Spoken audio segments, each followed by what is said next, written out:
Are you planning on flying into Heathrow on a Saturday or Sunday this year? Because before you travel, there's something you need to know. Now, normally the cheapest way into central London is via the Piccadilly line, the London Underground. But throughout this year, TfL has been carrying out some major weekend work, meaning that parts of the Piccadilly line will be regularly closed on a Saturday and Sunday. But don't panic. You still have several easy ways to get into central London, and some of them are actually faster and more comfortable than the tube. So in this video, I'm going to show you the best alternatives and one option that's actually cheaper than our newest Elizabeth line. So let's get started. Now, first up is the Elizabeth line. Now, for most visitors, this is going to be the best all-round option. The trains are modern, spacious, fully air-conditioned and designed with the airport traveller in mind.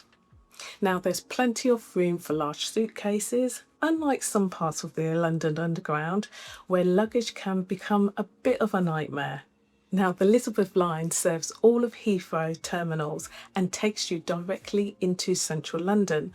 The most popular spots happen to be Bond Street, Tottenham Court Road, and journey times tend to vary between 30 to 35 minutes into central London. And the cost of the fare is £13.90 using your contactless card or a smartphone.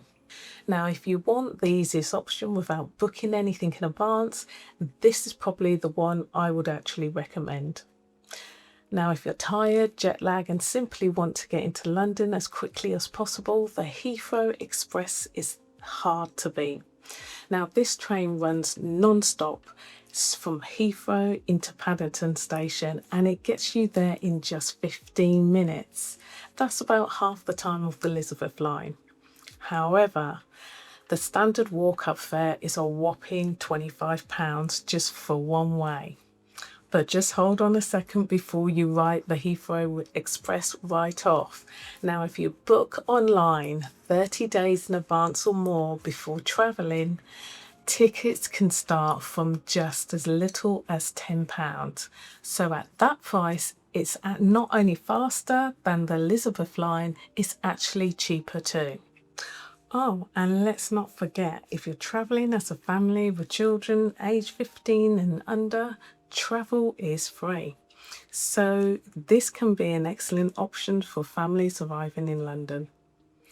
Now, if you're travelling on a tight budget and didn't book the Heathrow Express in advance, take a look at the National Express coaches.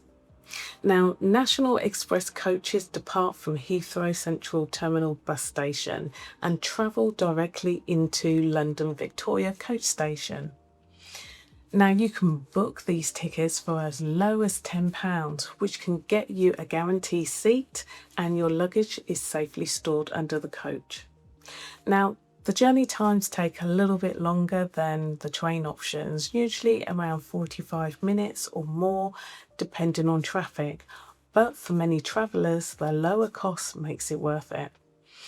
Now, if you've got lots of luggage, young children, or you've just finished a 10-hour flight and can't face dragging your luggage around central London areas, then a door-to-door option might be worth the extra costs.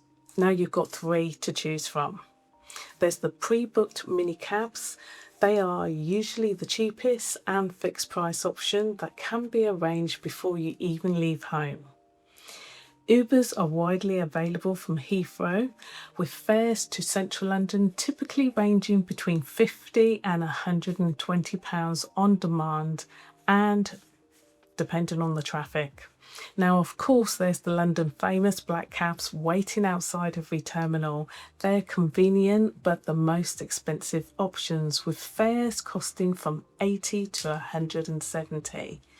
And the things you need to be aware of for all of these three options is Heathrow charges a £5 standing fee. So if the Piccadilly line happens to be closed when you land, here's a quick summary. The Elizabeth line is the best all-round option.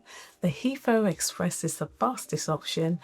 National Express is usually the cheapest last-minute option, and taxis or private transfers are the best if convenience matter more than cost.